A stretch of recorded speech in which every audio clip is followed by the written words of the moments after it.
November 13th, 1942. It's 1:48 in the morning at Iron Bottom Sound off Guadalcanal. Captain Tameichi Hara stands on the bridge of the destroyer Amatsukaze, knuckles white on the rails, staring into the darkness. Suddenly, a searchlight cuts through the night. All around him, American shells burst open like fireworks, only louder, deadlier, everywhere at once. He can't believe what he's seeing. The Americans aren't picking targets. They're just pouring metal into the sky. That's what he scribbles in his log that night. They are not aiming. They are simply filling the sky with metal. Later, those hastily written words would sum up the whole Pacific War better than anything else. In the next half-minute, the USS San Francisco spits out more 5-inch shells than some Japanese destroyers carried for an entire mission. Nobody on the American side is counting rounds. They're building walls of fire, lighting up the darkness until it looks almost like day. Their guns glow red-hot from firing non-stop. Back in Pearl Harbor, 2,700 miles away, the next batch of ammunition is already being loaded. 15,000 tons, enough to replace the night's expenditure 50 times over. Meanwhile, in Tokyo, naval planners are hunched over their desks trying to figure out if they can even spare a dozen shells per gun for the next convoy. The math is brutal, staring everyone in the face. The Americans fight with factories, not just ships. The Imperial Navy's old assumptions crumble, one brass casing at a time. Captain Hara survives the war. He's the only Japanese destroyer commander to fight from Pearl Harbor all the way to surrender.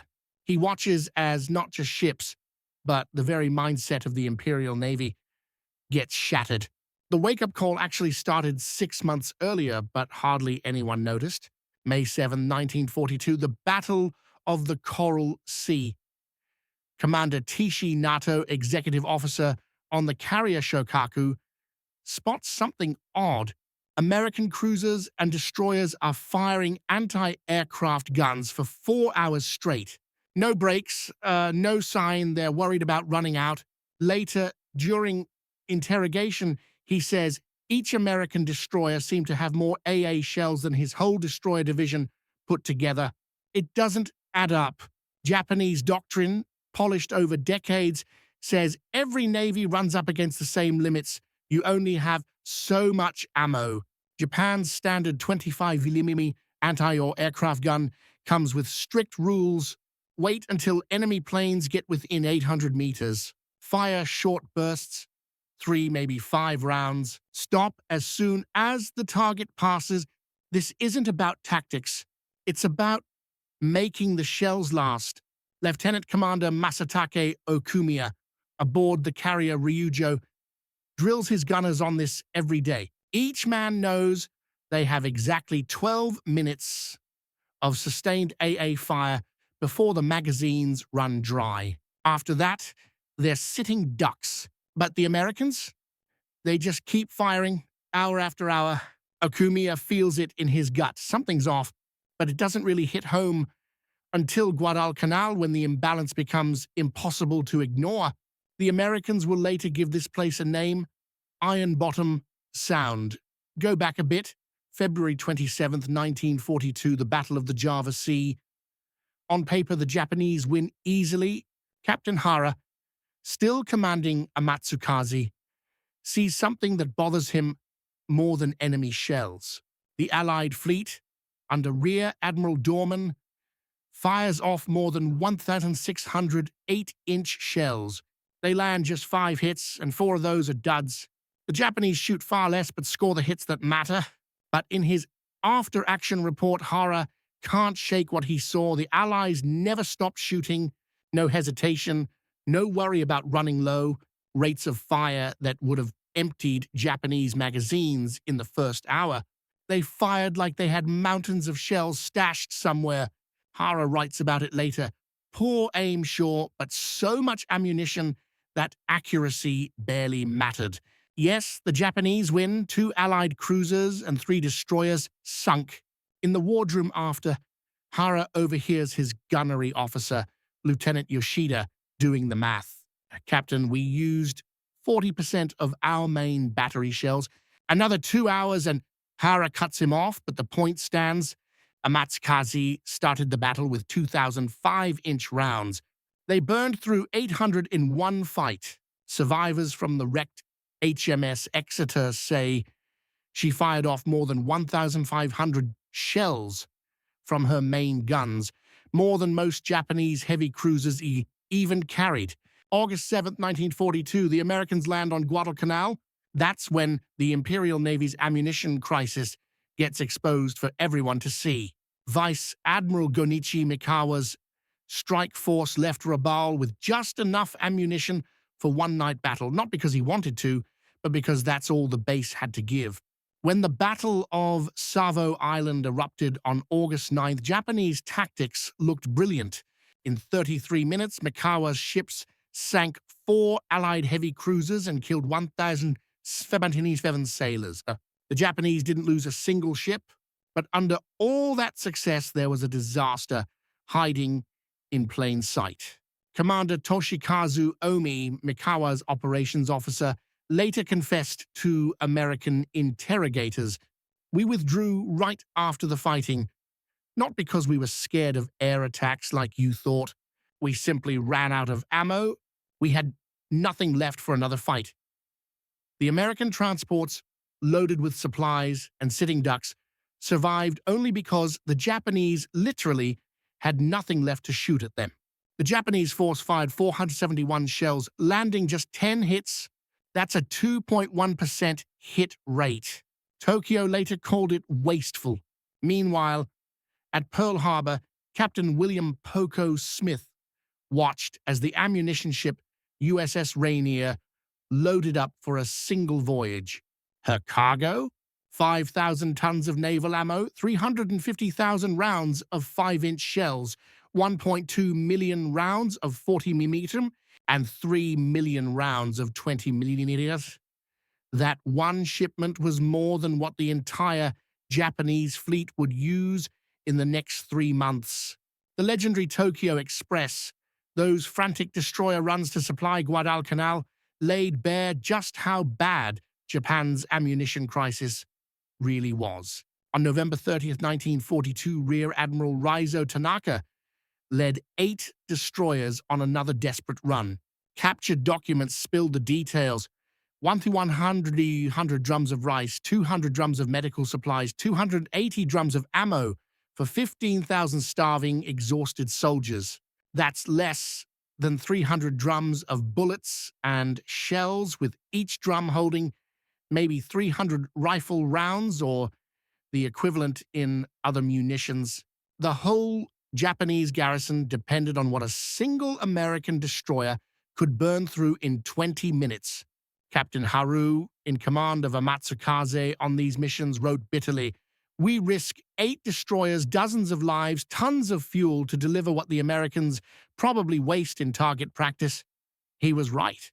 That very day, the destroyer USS Fletcher ran a routine gunnery drill and used up 127 rounds of 5-inch shells, about half a drum from Tanaka's precious cargo. The numbers were just staggering. Japanese planners had built their war on what their own factories could churn out, and they simply couldn't keep up. Then came Hastings, Nebraska. In March 1943, the massive naval ammunition depot opened for business. 48,000 acres, 2,200 buildings, 207 miles of railroad, and 10,000 workers at its peak. This one place cranked out 40% of the U.S. Navy's ammo during the war. In its first month, Hastings alone made more naval shells than every Japanese factory combined would produce for the rest of 1943. Hastings specialized in 5-inch, 38 caliber shells, the bread and butter of American naval guns.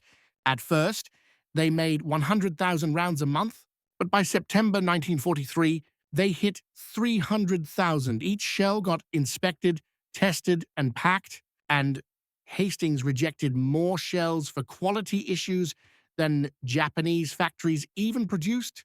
Meanwhile, the Naval Ammunition Depot at McAllister, Oklahoma opened at the same time. It focused on big shells and aerial bombs. By December 1943, they were cranking out 56-inch shells, 128-inch shells, 205-inch shells, and 500,000 pounds of bombs every month.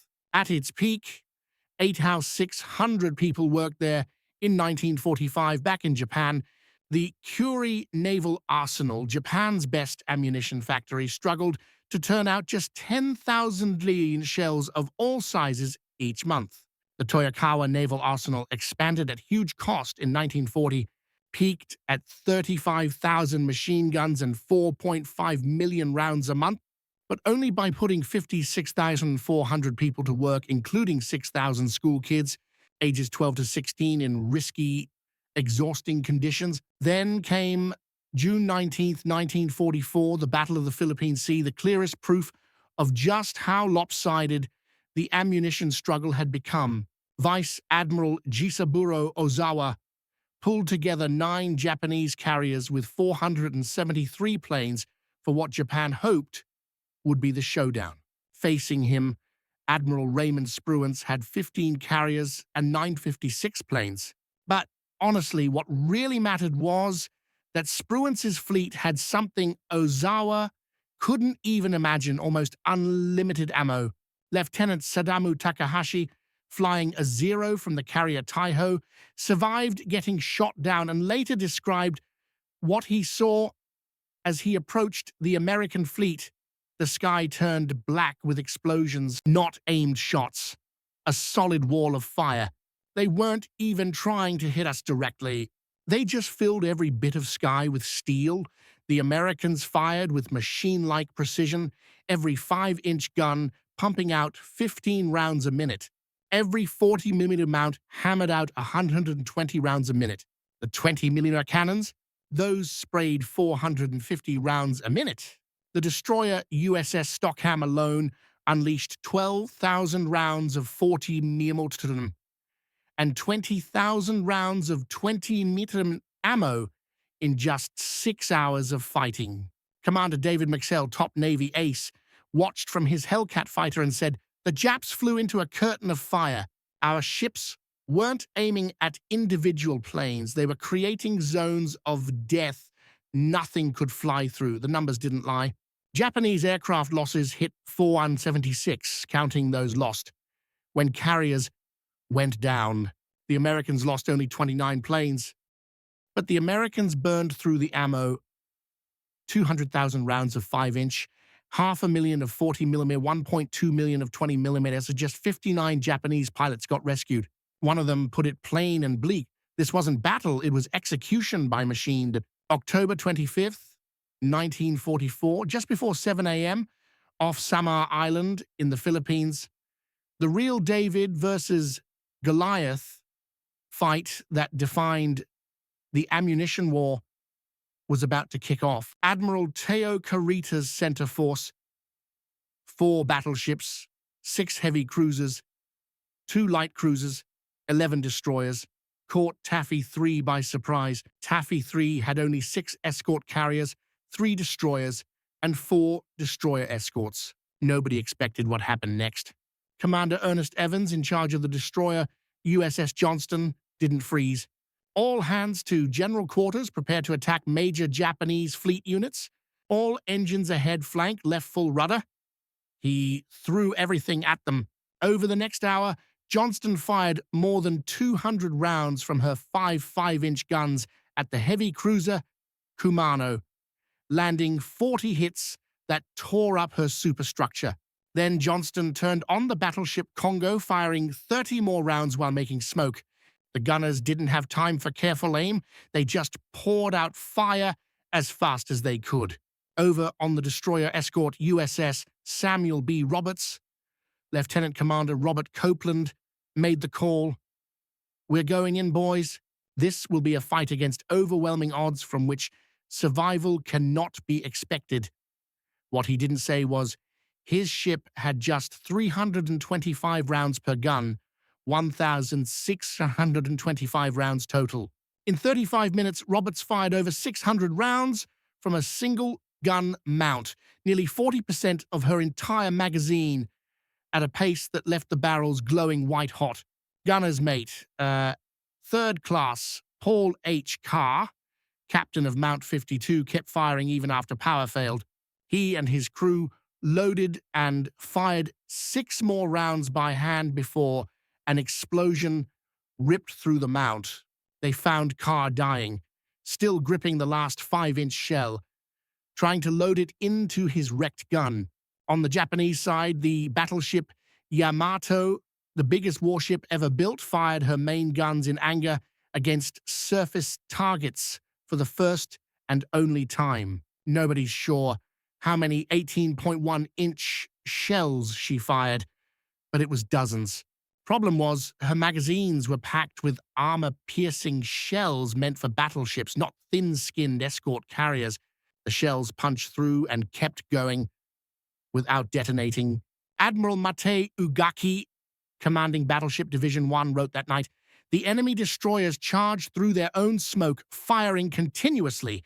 Such expenditure of ammunition for such small ships, it defies calculation." The numbers told the story. Americans fired off about 20,000 rounds of all calibers.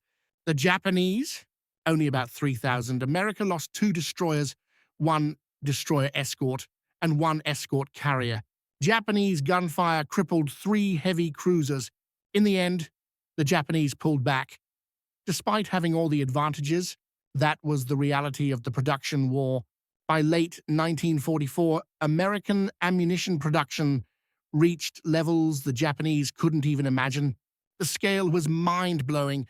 Between 1941 and 1945, the United States made 47 billion rounds of small arms ammo, with 41.4 billion of those just rifle and pistol rounds. One general said that was enough for 10 shots for every person alive on Earth.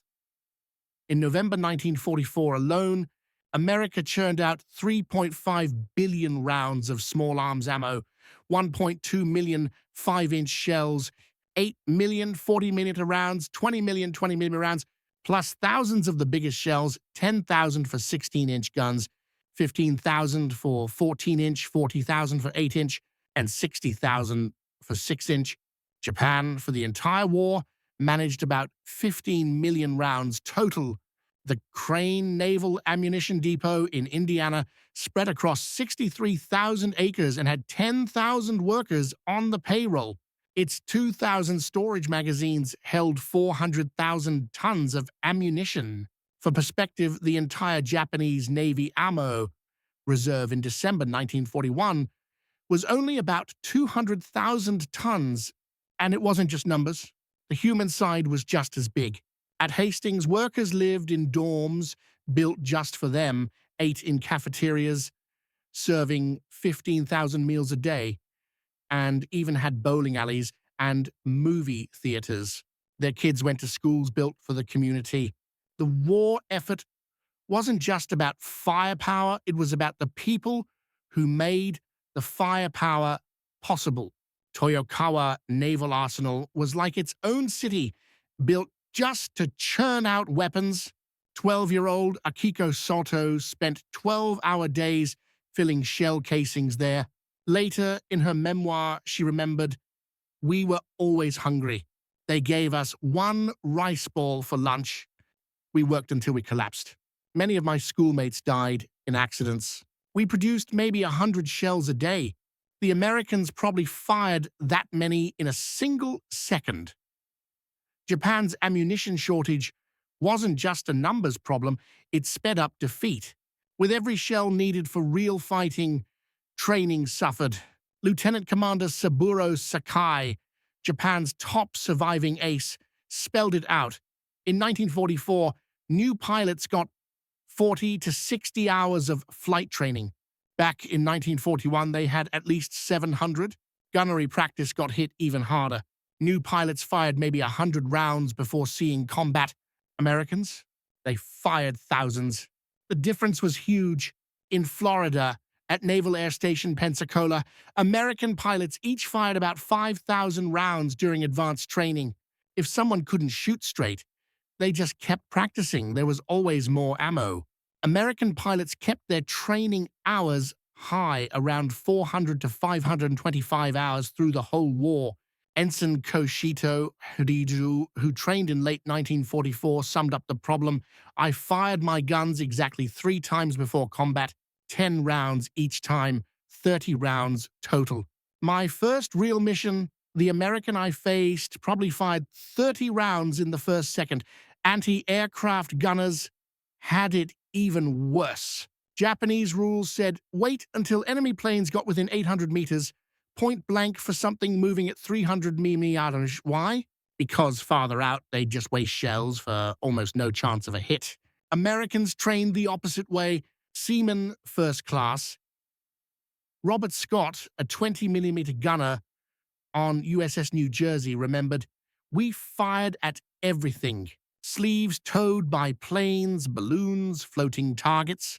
I probably fired 50,000 rounds in training. The first time I saw a Japanese plane, my muscles just took over. I didn't think about ammo. I just filled the sky with lead. All this happened because the US supply system was a beast that Japanese planners never saw coming.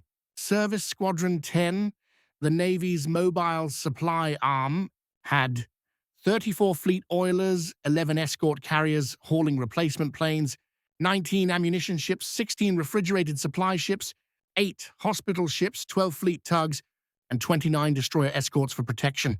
On July 23rd and 22, 1945, Task Group 30.8 pulled off what was probably the biggest resupply at sea ever, over 6,000 tons of ammunition, almost 380,000 barrels of fuel oil, more than 1,600 tons of food, 99 replacement aircraft, and 421 personnel.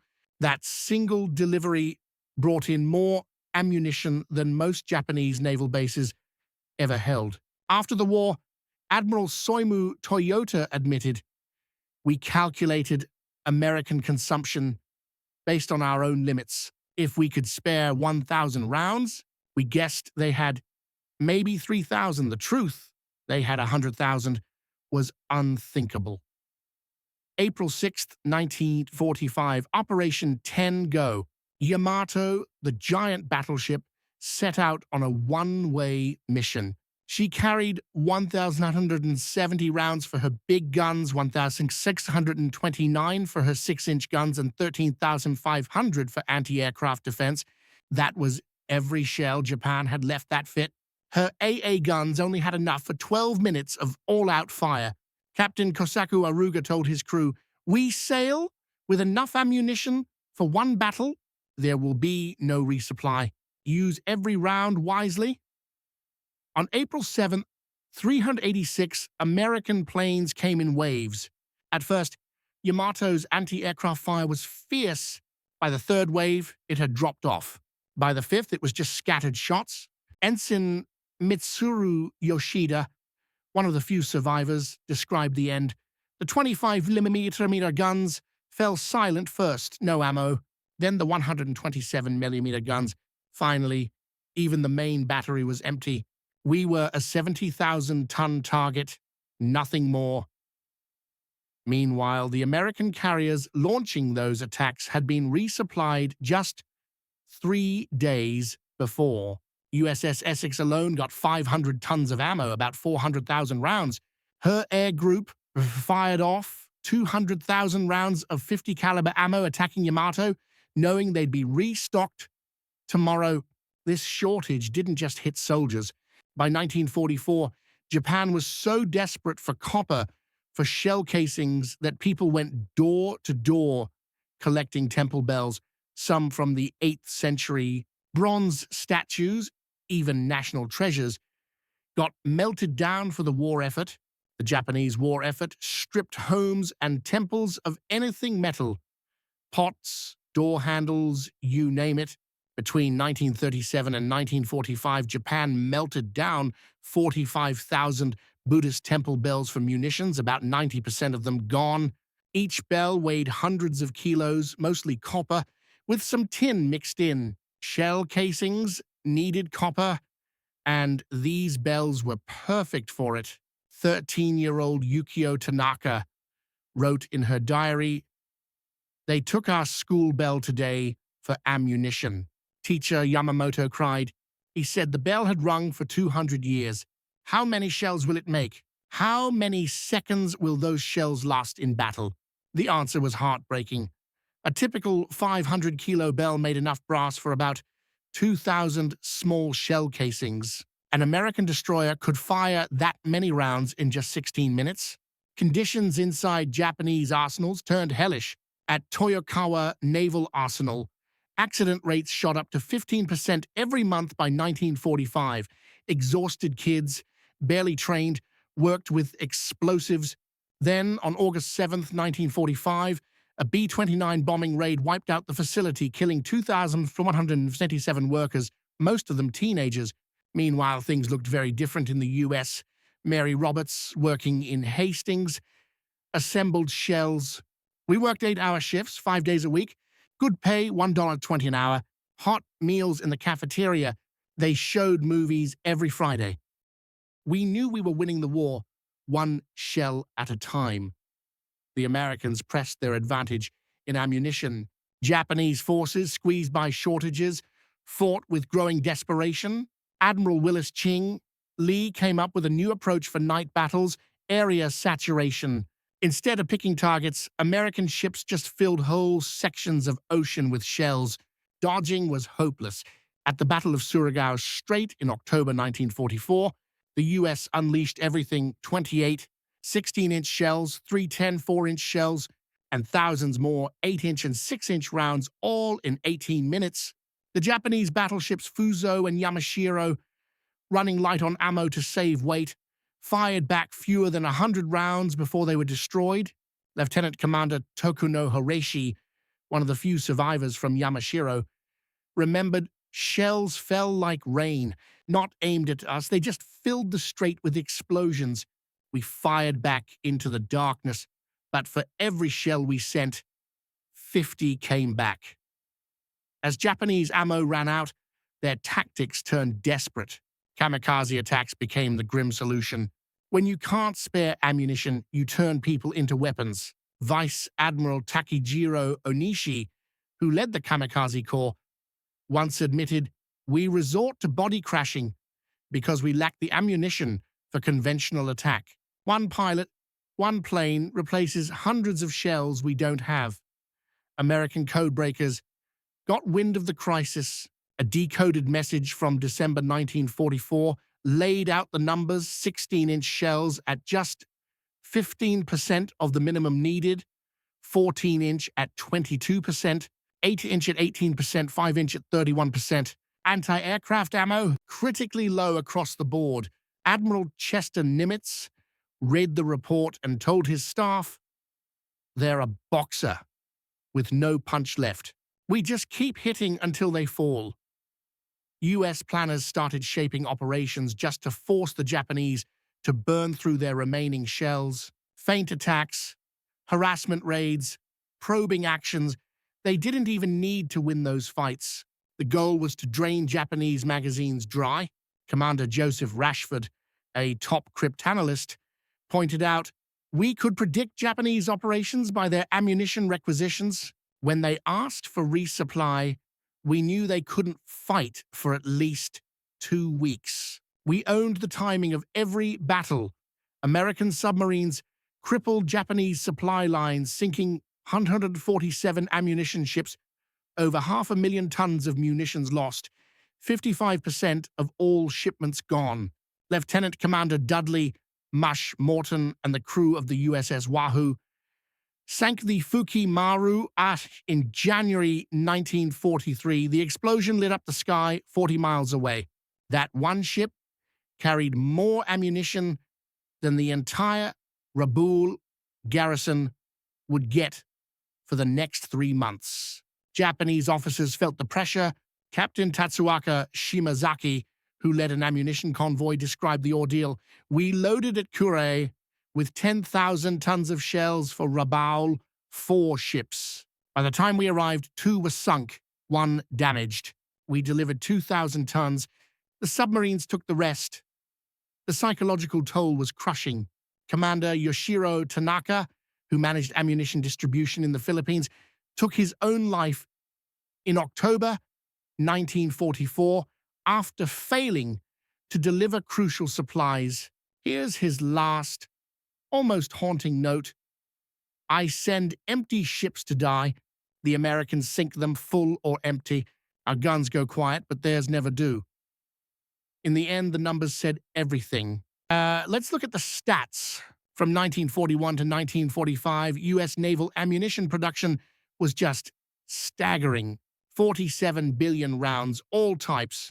That's 41.4 billion just in rifle and pistol ammo.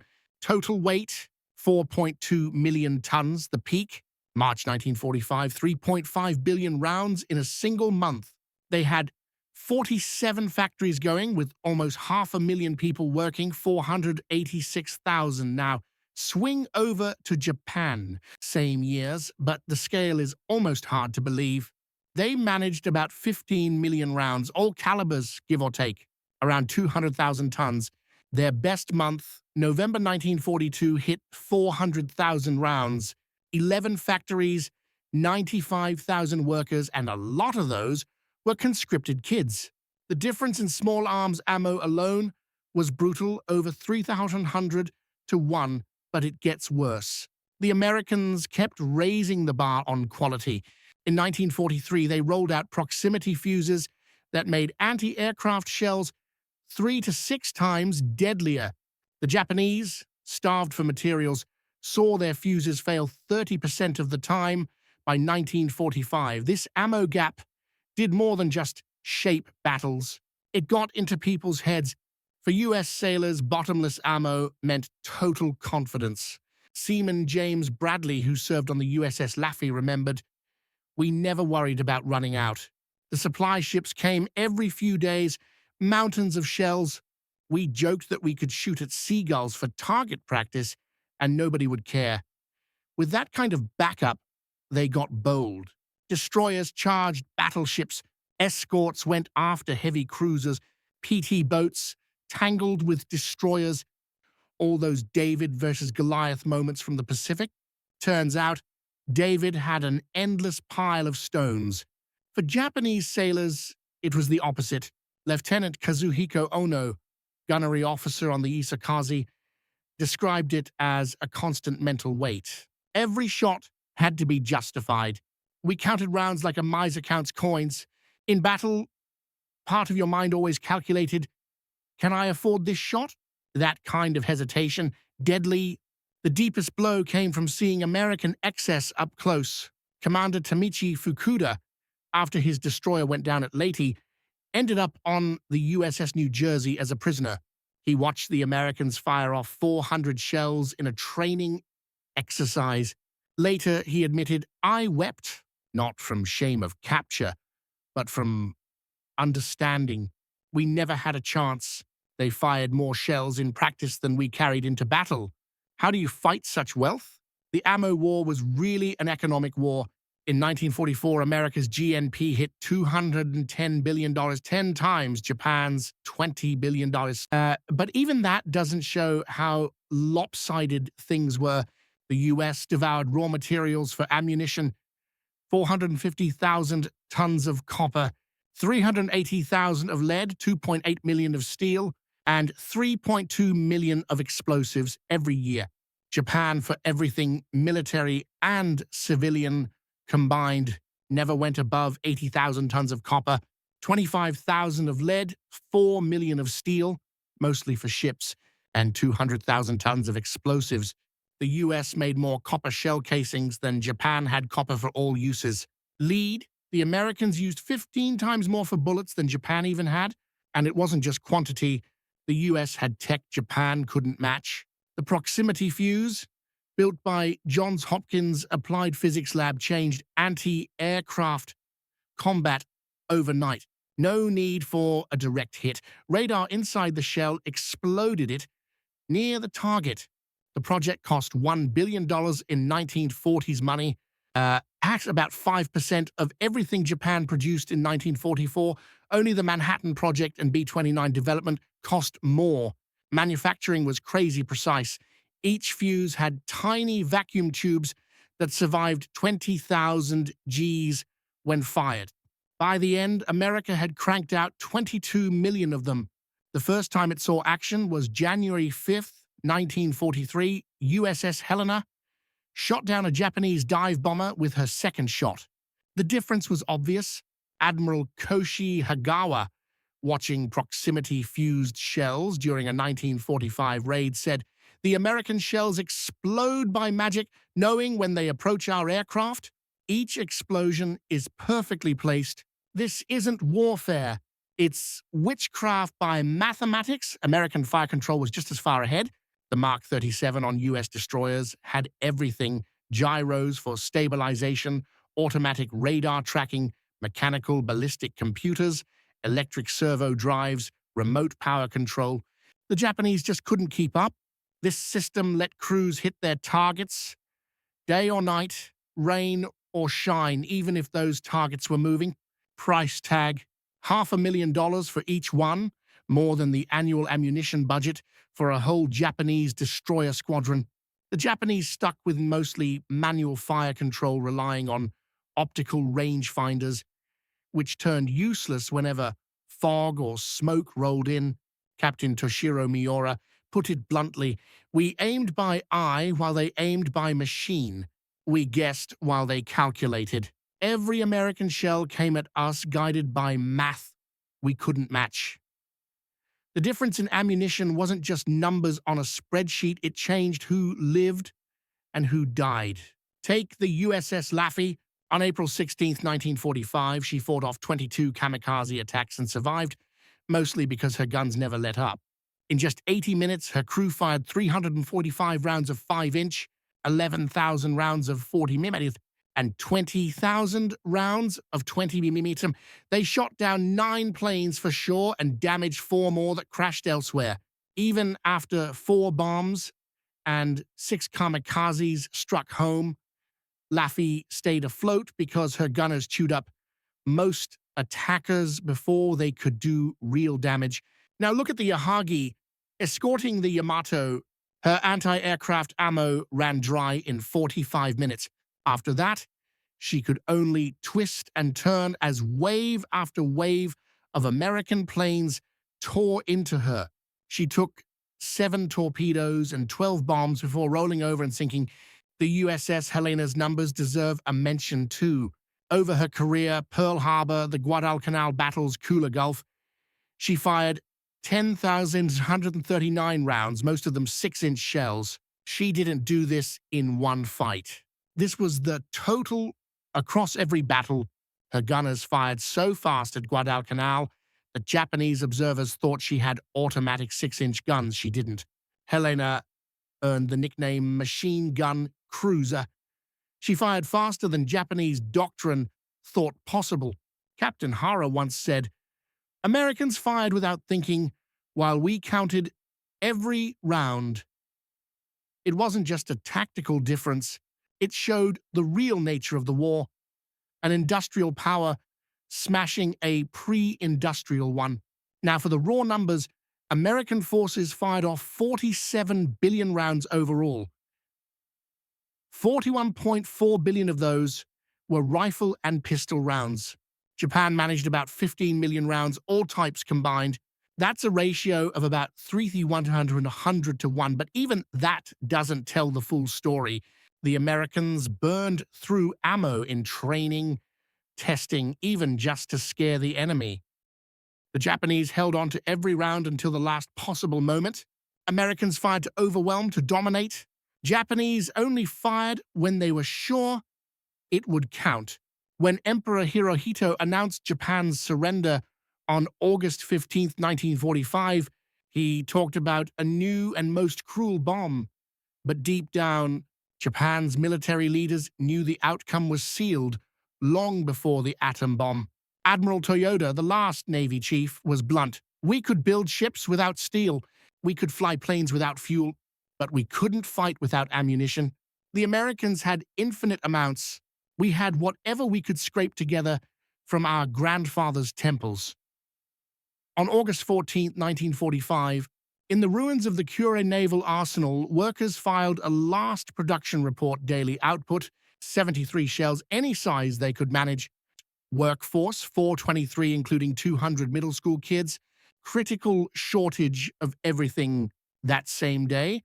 The Hastings Naval Ammunition Depot in the U.S. reported daily output, 45,000 and shells. Workforce, 5,800 and status, exceeding quota. Recommendation? Slow production because the war was ending. The lesson from this ammunition gap goes beyond military history. Wars between industrial powers aren't decided by guts, skill, or willpower, important as those are, but by who can turn raw material into destruction faster. Captain Hara survived to write his memoirs, rare for a Japanese destroyer captain. He didn't mince words. We brought swords to a machine gun fight, then wondered why we lost. The Americans didn't beat our Navy. Their factories did. Every shell they fired was a message about industrial supremacy we couldn't even imagine, let alone match. The ocean floor is scattered with brass casings, each stamped with American markings, a silent record of the factories that turned war from an art into arithmetic. Americans could afford to fire without thinking because they'd never run out. For Japan, every shell was precious, a piece of national treasure turned into a weapon, but wars aren't won by careful counting. Victory goes to those who don't have to count, the ones who fill the sky with steel and the sea with fire, who turn factories into destruction without blinking or holding back. But behind every number, there's a real person. Einen Teo Matsui, manning a 25mm gun on the carrier Zuikaku during its last battle, got just 10 rounds for his weapon. American planes swooped in again and again. He waited, finger on the trigger, hoping for the perfect shot. It never came. Zuikaku went down with his ammunition untouched. His mother got his final letter. I have 10 chances to protect our ship. I will make each one count. She never knew he died without firing a single round, trapped by the cruel math of not enough. Across the ocean, Seaman Robert Dixon, 20 years old and behind a 20mm gun on the USS Essex, cut loose with 15,000 rounds in the same fight. He wrote home, "Mom, you wouldn't believe how many bullets we shoot. It's like a fireworks show that never ends. Don't worry about me. We've got so much ammunition, nothing can get through." Both men did their duty with the same bravery, but one counted shells, the other counted kills. What separated them wasn't courage. It was factories, not guts, but ammunition. Not willpower, but the ability to turn a nation's wealth into firepower. 80 years after Japan surrendered, these lessons still hit hard. People don't study Captain Hara's words as a dusty footnote. They treat them like a law of nature. Wars between big powers get settled in factories long before soldiers meet on the battlefield. The Pacific War made that clear. Once America's industry got rolling, it churned out shells like rain from a thunderstorm. Japanese shells were rare, each one precious because their factories could only do so much. In the end, Captain Tameichi Hara summed it up. The Americans used shells without thinking. We counted every round. That wasn't just a tactical headache, it was a strategic dead end, a moment when an empire crashed into the math of modern war. The guns are quiet now, but look through the archives in Pearl Harbor or Yokosuka, or read the old memoirs from Washington to Tokyo, and the truth stays the same. The Pacific War wasn't decided by who was braver. It was decided by who could keep the shells coming. Americans could afford to fire at will. The Japanese could only afford to hope and hold back. That gap, the space between those two worlds, swallowed an empire whole and forced everyone to see war in a new way. And the final word? It's in the numbers 47 billion to 15 million. That's not just a tally of shells. It's the real story of the Pacific War. One side became an industrial giant, spitting out more ammunition than the world had ever seen. The other melted temple bells just to scrape together a few more rounds. Americans fired because they could. The Japanese countered because they had to. That's where the war's ending was written, long before the first shot.